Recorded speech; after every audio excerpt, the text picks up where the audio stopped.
బలవంతుడైన శత్రువుతో యుద్ధం చేయొద్దు. నీ సైన్యం బలమెంతో చూసుకో. దేశ ఆర్థిక స్థితి ఎలా ఉందో లెక్కేసుకో.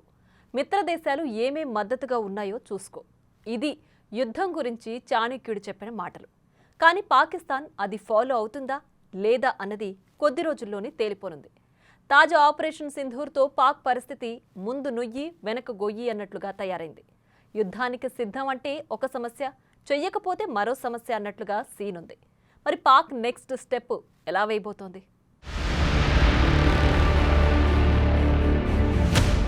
కయ్యానికి కాలు దువ్వటం, ఆ తరువాత శరణు వేడటం ఇది జిత్తులమారి పాకిస్తాన్కు అలవాటైన విషయమే. అంతకుముందు కార్గిల్ వార్ టైంలోనూ ఇలాగే చేసింది. నిజానికి కార్గిల్ను ఆక్రమించుకునేందుకు దుస్సాహసం చేసి చొరబడి చివరకు యుద్ధం ఆపించండి మహాప్రభో అని అమెరికా శరణు వేడుకుంది పాకిస్తాన్. సరే, అది చరిత్ర, గతం అనుకుందాం. మరి ఇప్పుడు పాకిస్తాన్ స్ట్రాటజీ ఎలా ఉండబోతోందన్నది కీలకంగా మారింది. అడుగు ముందుకేసి భారత్పై దాడికి తెగబడుతుందా? అంత సాహసం చేసే దమ్ముందా? ఇవన్నీ ఇప్పుడు కీలకంగా మారాయి. పాకిస్తాన్కు సింధు జలాలు ఆపితే భారత్లో నెత్తురు పారిస్తాం, భారత్ పని పడతాం, అటాక్ చేస్తాం ఇలాంటి మాటల్ని పాక్లో చాలా మంది వినిపిస్తుండగానే మనం 9 ఉగ్రవాద శిబిరాలపై మిసైల్ అటాక్స్ చేసేశాం. 70 మందిని వేసిపడేసింది మన సైన్యం. అటాక్ చేస్తాం, టైం ప్లేస్ ఏంటో చెప్పమని పాకిస్తాన్ పైకి చెప్తున్నా లోపల మాత్రం భయాలు వేరేలా ఉన్నాయి. ఏ విషయంలోనూ భారత్తో సరితూగేలా పాకిస్తాన్ లేదు. అది వాళ్లకు కూడా తెలుసు. కానీ మేకపోతు గాంభీర్యం. ఆపరేషన్ సింధూర్ విషయంలో ప్రపంచ దేశాలకు ఒక క్లారిటీ ఉంది. ఎందుకంటే ఏప్రిల్ 22న పెహల్గాంలో ఉగ్రవాదులు దాడికి తెగబడి 26 మందిని పొట్టన పెట్టుకున్నారు. ఇదంతా పాక్ ఆక్రమిత కశ్మీర్ నుంచే కథ నడిచింది. ఉగ్రవాదులకు పాక్ సపోర్ట్ ఉన్నట్లు వెల్లడైంది. దీంతో పీఓజేకేలో ఉన్న ఉగ్రవాద శిబిరాలను ధ్వంసం చేసేలా భారత్ ప్లాన్ చేసి 24 మిసైల్ అటాక్స్ చేసింది. ఇందులో 70 మంది హతమయ్యారు. అయితే తమ దేశానికి చెందిన 8 మంది పౌరులు చనిపోయారంది పాకిస్తాన్. అయితే కయ్యానికి మొదట కాలు దువ్విందే పాకిస్తాన్. ఈ విషయాన్ని ముందుగానే ప్రపంచ దేశాల దౌత్యవేత్తలకు వివరించింది భారత్. ఇప్పుడు ఆపరేషన్ సింధూర్ తరువాత ఏ ఒక్క దేశం కూడా పాకిస్తాన్ కు సపోర్టుగా లేదు. ఎందుకంటే మ్యాటర్ అందరికీ తెలుసు. పాక్ మౌనంగా ఉంటే మంచిదని అమెరికా విదేశాంగ మంత్రి సూచించారు. సమస్యలుంటే చర్చల ద్వారా పరిష్కరించుకోవాలని చైనా అంది. అక్కడితో మ్యాటర్ ఆగిపోయింది. మిగతా దేశాలన్నీ మనకే సపోర్టుగా నిలిచాయి. అటు యునెస్కోకి కూడా ఏం జరిగిందో చెప్పబోతోంది భారత్. ఇప్పటికీ తాము అటాక్ చేసింది కేవలం ఉగ్రవాద స్థావరాలపైనే అని, సామాన్య జనాన్ని టార్గెట్ చేసుకోలేదని భారత్ వివరించింది. అందుకు సంబంధించి సాక్ష్యాలను, వీడియోలను కూడా అందించింది భారత్ ఆర్మీ. సో పాకిస్తాన్ ఇప్పుడు ఏం చేయబోతోంది? Reverse attack దిగుతుందా? క్షిపణుల్ని ప్రయోగించి యుద్ధాన్ని పెద్దదిగా చేసుకుంటుందా అన్నది చర్చనీయాంశంగా మారింది. ఇప్పటికే పాక్ రేంజర్లు ఎల్ఓసి దగ్గర కాల్పులు చేస్తున్నారు. సమీప గ్రామాలపై మోటార్ షెల్స్ ప్రయోగిస్తున్నారు. దీంతో మన సైడ్ 15 మంది జనం చనిపోయారు కూడా. దీన్ని ఇంకా పాక్ కంటిన్యూ చేసే అవకాశం ఉంది. పాక్ చర్యలు ఎల్ఓసీకే పరిమితమవుతాయా, లేకపోతే ఇంకాస్త అడ్వాన్స్ అవుతుందా అన్నది చూడాలి. అయితే వీటిని తిప్పికొట్టేందుకు భారత్ కూడా భారీ ప్రణాళికతోనే ఉంది. మనం ఉగ్రవాదులపై గురి పెడితే జిత్తులమారి పాకిస్తాన్ సామాన్య జనాన్ని టార్గెట్ చేస్తోంది. యుద్ధ నీతిని పాటించట్లేదు. అందుకు భారీ మూల్యం చెల్లించుకోక తప్పదా? 1999లో కార్గిల్ వార్ను పాకిస్తానే మొదలుపెట్టింది. ఒకవైపు స్నేహహస్తం అని వాజ్పేయితో నవాజ్ షరీఫ్ చెయ్యి కలిపి తెర వెనుక మాత్రం కుట్రలు నడిపించారు. దీనికి అప్పట్లో పాక్ భారీ మూల్యమే చెల్లించుకోవాల్సి వచ్చింది. అతి కష్టం మీద భారత్ తన భూభాగాన్ని స్వాధీనం చేసుకోవటంతో పాటు పాకిస్తాన్ అవుట్ పోస్టులను పూర్తిగా ధ్వంసం చేసి పాకిస్తాన్ను ఆక్రమించుకునే దిశగా బలగాలు ముందుకు సాగాయి. ఇక పాకిస్తాన్ ఏమాత్రం యుద్ధం చేసే శక్తి లేక అమెరికాను శరణు వేడింది. షరీఫ్ అభ్యర్థనపై అప్పటి అమెరికా అధ్యక్షుడు క్లింటన్ అసంతృప్తిగానే ఆయన్ను కలిశారు. ఒంటరిగా కలవాలని షరీఫ్ కోరితే క్లింటన్ అంగీకరించలేదు.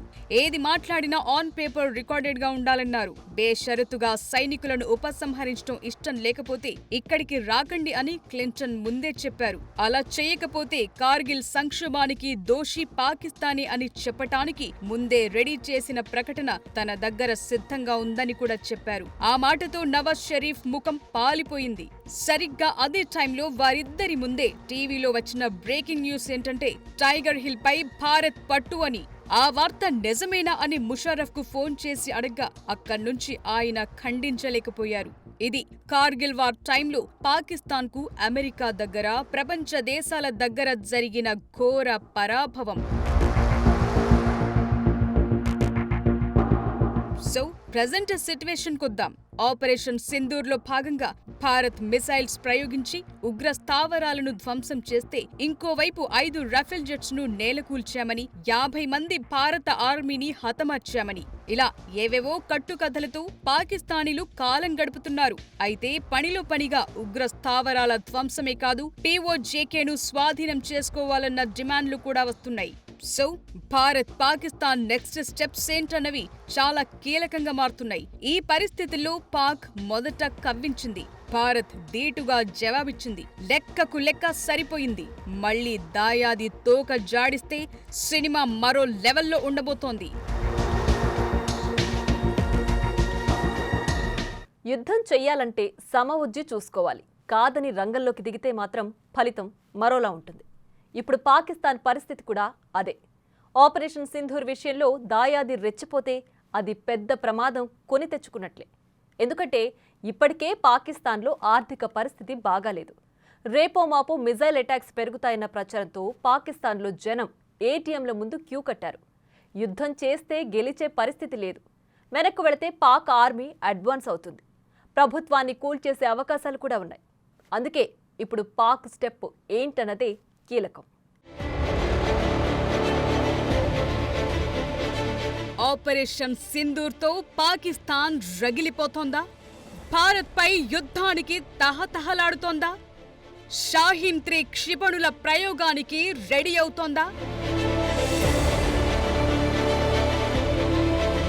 పాకిస్తాన్ 2500 కిలోమీటర్ల లాంగ్ రేంజ్ షాహీన్ 3 మిసైల్స్ తో రెచ్చిపోవటానికి సిద్ధమంటోందా అంటే ఇప్పుడప్పుడే వీటికి జవాబు లేదు. భారత్ ఎలాగైతే సర్ప్రైజ్ అటాక్స్ చేసిందో పాకిస్తాన్ కూడా అదే ఆలోచనతో ఉన్నట్లుగా ప్రచారమైతే జరుగుతోంది. పాక్ ప్రధాని షెహబాజ్ షరీఫ్ ఎక్స్ లో పెట్టిన పోస్టు ప్రకారం భారత్ చేసిన ఈ దాడులను యుద్ధ చర్యగా చెప్పుకొచ్చారు. భారత్ చేసిన ఈ యుద్ధ చర్యకు గట్టి జవాబిచ్చే పూర్తి హక్కు పాకిస్తాన్ కు ఉందని ఇచ్చి తీరుతామన్నారు.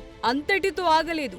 ఇది 2 అణ్వాయుధ దేశాలను సంఘర్షణకు దగ్గరగా తీసుకొచ్చిందన్నారు. అంతర్జాతీయ చట్టాలు, UN చాప్టర్స్ సెక్షన్లను బయటకు తీసి తమకు కావాల్సిన చోట దాడి చేసే హక్కు వచ్చిందంటున్నారు. అంటే అటాక్ కు సిద్ధమని పాక్ నుంచి గట్టిగానే సిగ్నల్స్ వస్తున్నట్లే.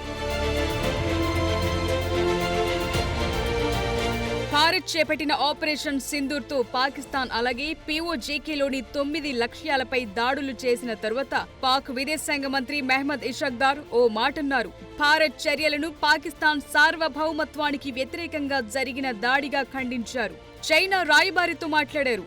పాకిస్తాన్ తన సార్వభౌమత్వాన్ని, భౌగోళిక సమగ్రతను కాపాడుకునేందుకు దేనికైనా రెడీ అన్నారు. అంటే భారత్ పై దాడి చేసేందుకే ఎక్కువగా మొగ్గు చూపుతున్నట్లుగా ఆ స్టేట్మెంట్ ని బట్టి చూస్తే అర్థమయ్యే విషయం. భారత్తో పాకిస్తాన్ యుద్ధం చేస్తుందా చేయదా? ఇదే మెయిన్ ఆబ్జెక్ట్. కొన్ని ఆయుధాలను చూసుకుని, కొన్ని దేశాల అండ చూసుకుని కథన రంగంలోకి దూకితే సీన్ మరోలా ఉంటుంది. ఒకవేళ పాకిస్తాన్ ప్రధాని షెహబాజ్ షరీఫ్ అంటున్నట్లుగా యుద్ధానికి ముందుకు వెళ్లే పరిస్థితి అస్సలే లేదు. పాకిస్తాన్ జనం యుద్ధానికి నో అంటున్నారు. ఇప్పటికే కష్టాల్లో ఉన్నవారికి యుద్ధంతో కథ మొదటికే వస్తుంది. ఎందుకంటే భారత్తో యుద్ధం వల్ల పాకిస్తాన్ ఆర్థిక వ్యవస్థ మరింత కుప్పకూలే ప్రమాదముంది. ఇప్పటికే ద్రవ్యోల్బణం, నిరుద్యోగం, అప్పుల భారంతో ఇబ్బంది పడుతున్న దేశం యుద్ధ ఖర్చులను భరించలేదు. అంతర్జాతీయ ఆర్థిక సంస్థల నుంచి మరింత ఆర్థిక సహాయం కోరాల్సి ఉంటుంది. భారత్ ఇప్పటికే సింధు నది డుకులున్నాయి. యుద్ధం వస్తే ఈ అంతర్గత సమస్యలు మరింత పెరిగి అరాచకాలకు దారితీయొచ్చు. ఇప్పటికే పాక్తో వాణిజ్యం మొత్తం బంద్ చేసింది భారత్. ఇది కూడా వారికి నష్టమే. ఇవన్నీ లెక్కలేసుకుంటే పాక్ ఖచ్చితంగా వెనక్కు తగ్గాలి. కానీ వెనక్కు తగ్గితే ఓటమిని ముందే అంగీకరించినట్లవుతుందన్న అపవాదు వారిపై పడుతుంది. అందుకే ఒకటో రెండు అటాక్స్ కు ప్లాన్ చేసేలా వారి ఆలోచనలను బట్టి చూస్తే అర్థమవుతోందన్నది డిఫెన్స్ ఎక్స్పర్ట్స్ విశ్లేషణ. ఆపరేషన్ సింధూర్ కు వ్యతిరేకంగా మహా అంటే పాకిస్తాన్ ఎల్ఓసి వెంబడి కాల్పుల్ని మరింత తీవ్రం చేయొచ్చు. మోటార్ షెల్స్ ప్రయోగించి సమీప గ్రామాలను భయాందోళనకు గురి చేయొచ్చు. ఇప్పటికే చాలా గ్రామాల్లో ఇండ్లు కూలిపోయాయి కూడా. సో లైన్ ఆఫ్ కంట్రోల్ వెంబడి ఒక చిన్న స్థాయి సైనిక ఘర్షణకు దారి తీసే అవకాశం ఉంది. ఒకవేళ యుద్ధానికి వెనక్కు తగ్గితే పాక్ ఆర్మీ తిరుగుబాటు చేసే అవకాశాలు కనిపిస్తున్నాయి. ప్రభుత్వాన్ని కూలదోసి ఆర్మీ స్వయం నిర్ణయాలు తీసుకునే అవకాశాలను కొట్టిపారేయలేం. అందుకే యుద్ధానికి సిద్ధం అన్నట్లుగా నటిస్తూ అందరినీ ఏమారుస్తూ భారీ డైలాగులు కొడుతూ సైన్యం దృష్టిలో జనం దృష్టిలో వెనక్కు తగ్గటం లేదన్నది చూపుతూ కథ నడపాల్సిన పరిస్థితి షెహబాజ్ షరీఫ్ ముందున్న విషయం. సో ఫైనల్ గా పాక్ పాలకుల పరిస్థితి ముందు నుయ్యి వెనుక గొయ్యిలా మారింది. యుద్ధానికి వెళితే మొదటికే దేశం కుప్పకూలుతుంది. కథ మొదటికే వస్తుంది. వెనక్కు వెళితే ఆర్మీ చేతిలో జనం చేతిలో ప్రత్యర్థులకు జవాబు చెప్పుకోలేక అధికారం కోల్పోయే ప్రమాదం కూడా వారికే ఉంది. చాణక్య నీతి ప్రకారం పాకిస్తాన్ కు యుద్ధం చివరి ఆప్షన్ గా ఉండాలి. పాకిస్తాన్ ఆర్థిక, రాజకీయ, సామాజిక బలహీనతలు యుద్ధానికి దూరమంటున్నాయి. సో అసలు మ్యాటర్ ఏంటంటే ఉగ్రవాదాన్ని ఎగదొయ్యకపోయుంటే పాకిస్తాన్కు ఈ పరిస్థితి వచ్చి ఉండేదే కాదు. పీఓజేకేలో ఉగ్రవాద శిబిరాలను ధ్వంసం చేసి ఉంటే కథ ఇక్కడిదాకా వచ్చేదే కాదు. యుద్ధాలు చేసే అవసరమే ఉండేది కాదు. అంతర్జాతీయ సమాజం దృష్టిలో దోషిగా నిలబడేందుకు ఆస్కారమే ఉండేది కాదు. కానీ ఏం చేస్తాం? పాక్లో ప్రజాస్వామ్యం ఆర్మీ చీఫ్ చేతిలో కీలుబొమ్మ. ఆడినట్లు ఆడాల్సిందే, పాడినట్లు పాడాల్సిందే. నాయకత్వం బలంగా ఉండి ఉంటే, ఉగ్రవాదాన్ని ప్రోత్సహించకపోయుంటే, అభివృద్ధిలో ఇతర దేశాలతో పోటీపడి అద్భుతమైన పొజిషన్లో పాకిస్తాన్ ఉండేది. కానీ ఇప్పుడు కథంతా రివర్స్. రణమా శరణమా అంటే రెండూ కాదు, పలాయనమే అన్న పరిస్థితిలో పాకుంది.